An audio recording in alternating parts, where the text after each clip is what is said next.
Oi, gente! Nossa convidada de hoje é Ana Paula Passos, psicóloga, professora da PUC, desde 89, que trabalha com psicologia clínica, e ela veio dar mais um pouquinho de opinião sobre as chupetas. Essa discussão veio enriquecer ainda mais nossa conversa. Nós voltamos já.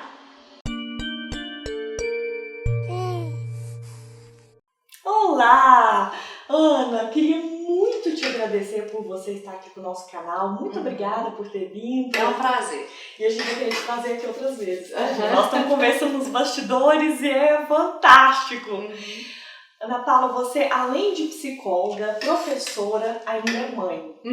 E nós estamos aí com algumas semanas trazendo diferentes profissionais para falar sobre a chupeta.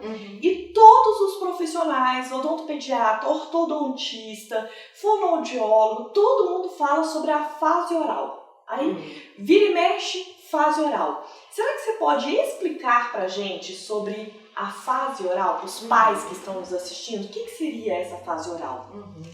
Bom, eu acho que é importante a gente entender assim, que o comportamento das crianças, né, dos bebês, ele sempre foi motivo de estudo de vários autores, né? E a fase oral, ela é um conceito que vem da psicanálise, né, do Freud, que ele vai falar que nós todos temos algumas fases em que a gente vai, à medida em que a gente vai crescendo, a gente vai passando por etapas no nosso desenvolvimento, né? Mas eu acho que é muito importante a gente tomar alguns cuidados, porque a gente sempre acha, assim, que existem essa teoria, às vezes nos faz pensar que essas etapas elas são rígidas e que a gente tem que vencer essas etapas para que as coisas corram bem, né? E, na verdade, a gente precisa ver isso como uma forma da gente ser, da gente viver, da gente ir descobrindo o mundo. Porque, por exemplo, quando a gente nasce, o que acontece com um bebezinho muito pequenininho? A primeira coisa que ele vai fazer? Sugar. Aí entra o meu trabalho. Exatamente. E ele suga no primeiro momento porque quer. É um reflexo. É um reflexo, né? Inclusive, nas primeiras horas após o parto, o reflexo de sucção é o mais alto que existe. Pois é. Depois disso ele vai caindo porque o bebê vai aprendendo a fazer isso voluntariamente. Pois é. Aí entra uma coisa importante pra gente entender. Então, primeiro tem um reflexo. O reflexo que faz ele sobreviver, porque se ele não sugar, ele não vai se alimentar. Perfeito. Então, independente se é no peito da mamãe ou se é na mamadeira, ele vai sugar, não é? Então, quando a criança começa a sugar, há aí uma urgência da alimentação. Só que, ao sugar para se alimentar, há um apoio aí de uma outra, a criança começa a entender que existe um prazer, que existe uma satisfação, que não é só uma satisfação de barriguinha, é uma satisfação de um contato, é uma satisfação de algo que é quentinho, que vai acalmá-la. Então aí começa a vida emocional. A vida emocional, ela se apoia nesse instinto de sobrevivência e que depois ela vai se desenvolvendo a partir disso e vai tomando os caminhos que são subjetivos. Cada criança vai... É um universo único. Único, ela vai desenvolvendo isso. Então o que acontece? Essa capacidade da criança de sugar, que inicialmente é alimentação, vai se transformar também numa descoberta de uma parte do corpo, que é a primeira parte do corpo que a criança vai descobrir, que é a boca. E eu estudo na área da enfermagem que dentro o bebê recém-nascido tem só reflexos, né? Quando ele nasce.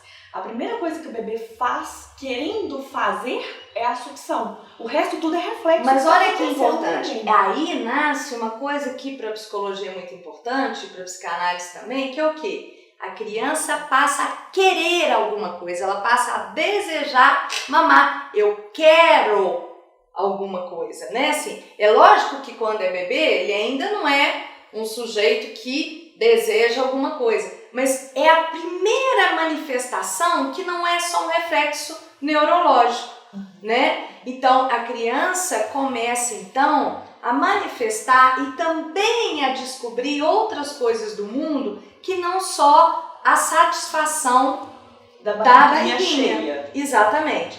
Então, o que acontece? Essa zona, né, que a gente fala de zona erógena, porque no sentido de que é uma zona de prazer. A criança passa a entender que pela boca, pelo estômago, tem uma satisfação. Então, ela vai descobrir o mundo pela boca.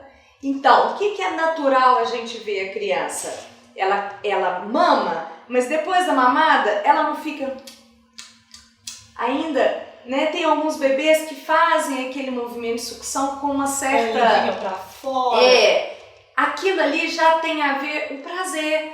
É gostoso mamar. Exatamente. Né? Tanto que a gente vê na amamentação muitos bebês que ficam chupetando o seio. E aí, por favor, isso não é um valor, tá? Tem uma mãe que fala, qual que é o problema do meu filho chupetar meu peito? Nenhum. A minha questão é chupetar como um termo que significa uma sucção não nutritiva. Ele não quer ali ingerir leite, é só movimentar, do meu ponto de vista de enfermagem. E Ana, mas qual que é o problema dessa mamãe que ela não pode ficar 100% à disposição e o bebê ter acesso, do ponto de vista da psicologia, o bebê tem 100% acesso ao peito da mãe na hora que o bebê quiser? Por que isso não pode? Dentro do aí a gente tem que lembrar, assim, nós temos que lembrar que nós temos aí algumas idades, né? Assim, quando você fala bebê, você está falando de 0 a 3 meses, você está falando de 3 meses a 6 meses. Por quê? Quando o bebê é muito pequenininho, é muito natural a mamãe querer dar muito peito e é muito natural que o bebê também se acalme, fique pertinho do peito, isso é muito natural, né? Mas à medida que o bebê está crescendo, um bebê vai virando um neném, né? Assim, e aí ele vai crescendo. Ele também, é importante que ele entenda que essa mamãe é uma mamãe que ela tem outras coisas para fazer, né? Que ela tem, ela vai cuidar da casa, ou ela vai cuidar da pessoa que convive com ela, né? Ou do trabalho. Porque é muito importante que o bebê tenha um espaçozinho entre o tempo que ele esteve com a mamãe e um tempo sem a mamãe, para que ele entenda, ele aprenda a se separar dessa mamãe. Porque lá na frente, ele vai ter que viver isso quando ele for para a escola, quando ele for brincar com os amiguinhos, porque é lógico que no primeiro ano de vida é muito importante a mamãe perto da criança, mas não significa grudada. Olha, isso é importante. Perto sim, não grudada. Porque essa mamãe também, ela vai ficar esgotada. Porque ela, antes de ser mamãe, ela é uma mulher. Que ela tem também a vida dela, as coisas, mesmo que ela não trabalhe. Mas ela tem as outras coisas que são dela, como mulher. E mesmo uma mamãe que tá ali agora, fala assim, Ana, mas eu tenho uma pessoa para fazer minha comida, uma pessoa para limpar minha casa, uma pessoa para passar minha roupa, para lavar minha roupa, e eu tô por conta de ficar Mas emocionalmente, a mamãe precisa de um tempinho. Né? Ok, mães. Mesmo... Sem culpa. Sem culpa. Por favor. Sem culpa. Por quê? Essa mamãe precisa se refazer para ela estar bem pro bebê. Né? Então, é lógico que nos 3 primeiros meses ou perto disso, porque na psicologia a gente não trabalha muito com as coisas muito cronológicas, né? Assim, porque também não existe, isso é uma coisa que eu queria falar, varia muito. Eu queria muito dizer uma coisa que não tem receita pronta, né? Cada bebê, cada relação mãe-bebê é única, é uma, que vai se construindo. Quando nasce um bebê, nasce uma mamãe, né? Exatamente. E elas vão, né, o bebê e a mamãe vão se conhecendo e vão se construindo. Não tem uma bula, não tem um jeito certo de ser. Só que o que a gente observa na psicologia é que as mamães que ficam muito grudadinhas com seus bebês, depois elas vão tendo dificuldades, né, em ir dando para esses bebês espaços para eles se desenvolverem sem ela. Eu até brinco assim com algumas mamães que têm muita dificuldade no desmame, que o bebê já não quer mais o peito, que elas sofrem profundamente. Eu falo assim, cuidado para você não ser a sogra do inferno. Porque depois viveu tanto a vida daquele neném, esqueceu dela, que a hora que cresce e se torna um adulto, não aguenta nem que aquele serzinho tenha uma família, tenha uma vida. Tá lá constantemente na casa, vivendo aquilo, porque não conseguiu viver a própria vida dela e ser mãe, né? Sim. Anulou e foi viver a vida do filho. Isso de fato tem uma... Sim, isso procede. Então, o que o bico entra aí? Eu acho que o bico, ele entra como um momento em que a criança está satisfazendo a sua necessidade, né, de ter esse prazer na boca e não necessariamente como a mãe, né? Então é um momento dele em que o bebê está ali tendo essa satisfação, assim como qualquer outro objeto que esteja, só que o bico tem uma vantagem que um chocalhinho não tem. O bico, ele é anatômico. Então, ele não vai comprometer, né, segundo os odontopediatras, o desenvolvimento da criança.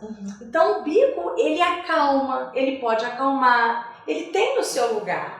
Ele pode ajudar essa mamãe a ter um tempinho para fazer algumas coisas dela, para ela descansar, né, e a criança ter essa satisfação. A mamãe não tem que ser a satisfação do bebê o tempo todo. Nossa, isso é tão importante, dá vontade de repetir essa frase o tempo inteiro. Porque né? a mamãe, quando ela vira e fala preciso de um descanso, ela faz isso com culpa.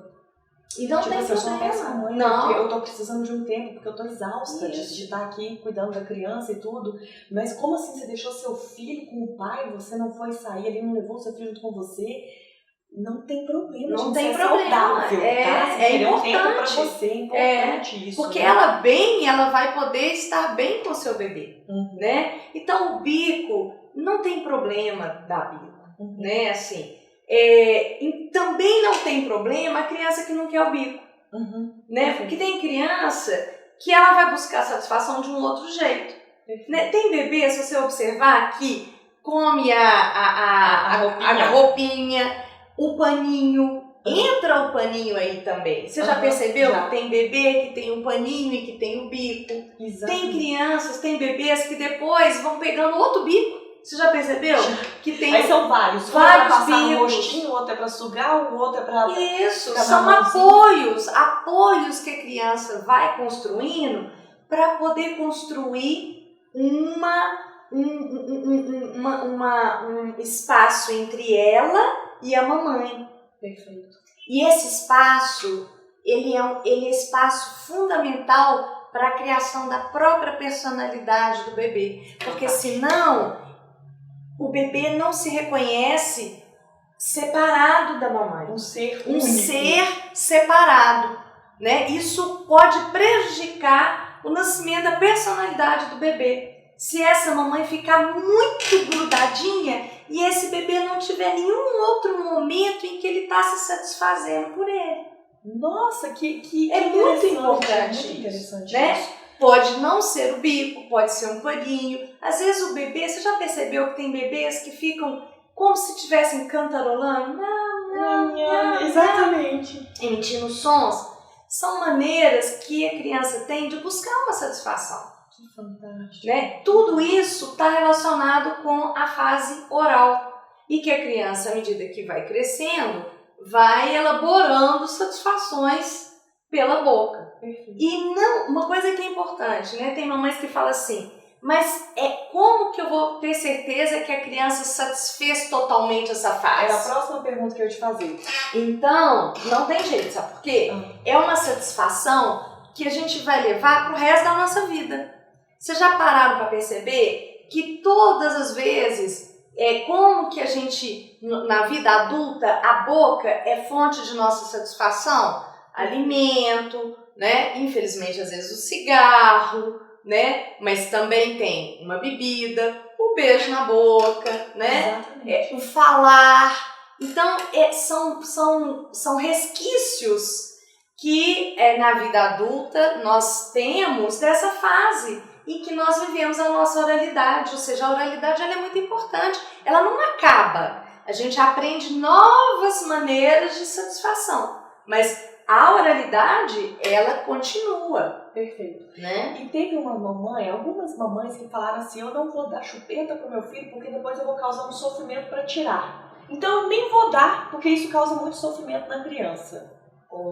Pois é, mamães, não tem jeito de educar e criar uma criança numa redoma evitando os sofrimentos. Faz parte da vida. Porque senão você não prepara, lá na frente tem algum adulto que hoje em dia convive sem algum sofrimento? Não tem jeito.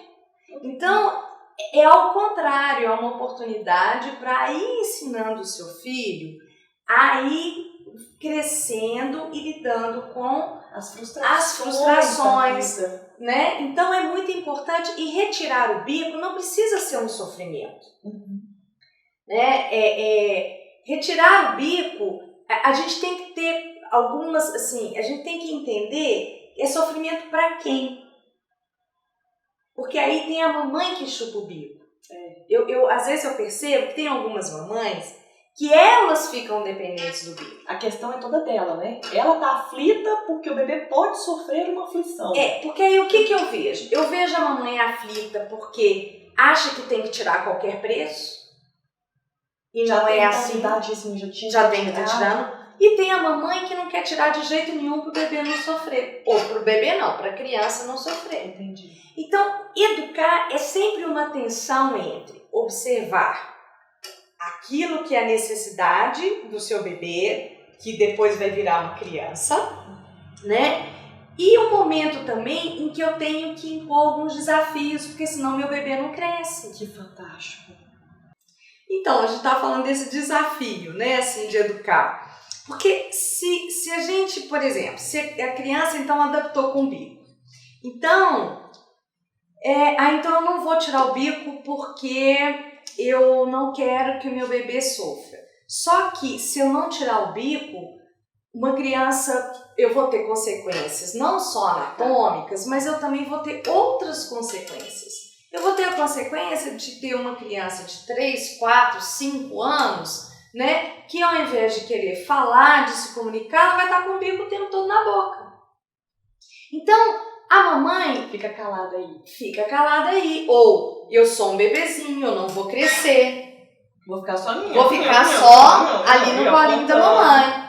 E vai chegar uma hora que essa menininha de 3, 4, 5 anos, ou um menininho, vai para a escola, né, vai aprender. E aí ele vai ter que deixar de ser um bebê. Então é muito importante a mamãe, cada mamãe tem o seu filho e cada mamãe vai perceber a hora que tem que tirar. Porque é muito ruim quando vem uma imposição. Tem que tirar. Tem que tirar? Meu filho está pronto para tirar? Olha para aquela criança. Olha para o seu filho. Você acha que ele está pronto para tirar? Como é que eu vou saber? Não tem uma receita. Mas eu posso ir encorajando, né? Por exemplo, filho, você já tem 2 anos, a criança já está com a verbalização, já está falando, né? Já está na hora de lidar mais, de ir para o social, de brincar com outras crianças. Ô filho, vamos deixar o bico aqui?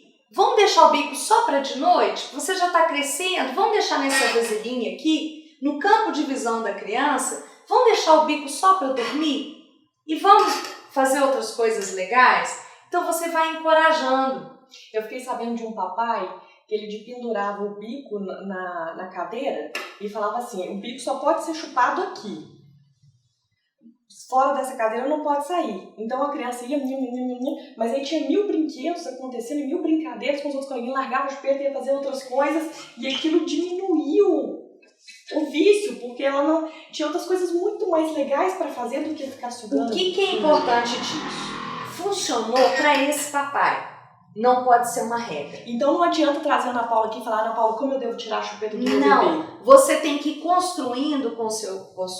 Nós não estamos mais falando de bebê, porque quando a gente fala tirar o bico, estamos falando de uma criança pequenininha. Isso. não é? Isso. Então, nós estamos falando que 2, 3 anos, por volta de... Então, você vai ver com o seu bebê como é que você vai fazer. Você vai construir, vai entender quais são as necessidades. Perfeito. Né? Porque aí você vai tendo maneiras únicas de ir tirando. O que é importante? Apresentar outras coisas, mas não prêmio. Perfeito. Apresentar outras satisfações, outros prazeres, conhecimentos, né? É muito importante. E você vai vendo, agora eu não dei conta, eu preciso do bico. Ok, você não deu conta hoje, mas então nós vamos tentar amanhã. Bacana, sem dramatizar. Né? Sem aquela coisa, sem um absolutismo de que a partir de amanhã não tem bico. Perfeito. Né? A criança tem que ir construindo isso. Perfeito. Essa retirada. Eu tô com vontade de ficar com você a tarde inteira, mas só que eu não posso. Eu vou fazer uma última pergunta de algo que me incomoda profundamente. E se vocês quiserem entrar com a Ana de novo aqui, façam suas perguntas, você volta? Com certeza, é um prazer. Ana, aí tem aquela mamãe que é a favor da chupeta e a mamãe que não é a favor da chupeta. E aí uma mamãe fala, nossa, que absurdo, você vai dar chupeta para seu bebê. E a outra fala, que absurdo, você não vai dar chupeta para seu bebê. E começa às vezes até uma mãe meio que fazer a outra mãe se sentir mal, porque a outra não amamenta como você amamenta, não dá chupeta como você dá chupeta, não troca fralda como você troca fralda, não faz nada como você está fazendo. Pois é, a gente chama isso, a gente pode até chamar isso de bullying, né? É bullying materno. Porque o que acontece? Cada mamãe tem o seu jeito de cuidar do seu filho. É lógico que dicas são importantes, mas não são regras. Nossa, dicas fantástico. Não podem virar regras. O que funciona com uma mamãe não necessariamente vai funcionar com outra. Para de se sentir a top das galáxias. Não tem jeito. Você está educando o seu filho da melhor maneira que não existe. Tem, porque inclusive se você não erra, você também não ensina seu filho a errar. Mamãe, não existe jeito único de criar um filho. Cada mamãe tem que descobrir o seu. Agora, é lógico que as dicas, elas nos ajudam como mamãe a entender o quê? Que eu preciso ir dando desafios para o meu filho, porque senão ele não vai crescer. Porque tem muita mamãe que acomoda, né? Então, não vou tirar o bico. O menino tá com 5 anos de idade, deixa, põe o bico. Eu tava até falando antes, né, daquela mamãe que precisa do bico, né? Uma e mamãe... tem o papai também, né? Que tem o papai também. Ou então, choro se eu tô indo pro shopping e eu esqueci o bico em casa... Meu Deus! Então eu vou ter que voltar para buscar o bico? Não. Quem sabe, então, vamos conviver com a falta do bico naquele momento. Então o desafio tem que estar posto. Agora, não pode virar uma regra de uma mamãe ter que dizer o que é certo para outra mamãe. Cada mamãe vai construir o seu jeito com o seu filho. Agora, é importante porque entender a necessidade do seu filho, porque todo mundo fala isso. Se você não vou dar o bico de jeito nenhum, e vamos supor que o seu filho tem uma necessidade oral muito grande, ele vai pôr o dedo. E o dedo você não tem como tirar, a não ser que você corte ele. Né? Que não é a função do que não é. Não tem jeito. Então, é muito importante você observar a necessidade do seu filho. O que o seu filho está dizendo, né, a respeito da necessidade dele de buscar essa satisfação.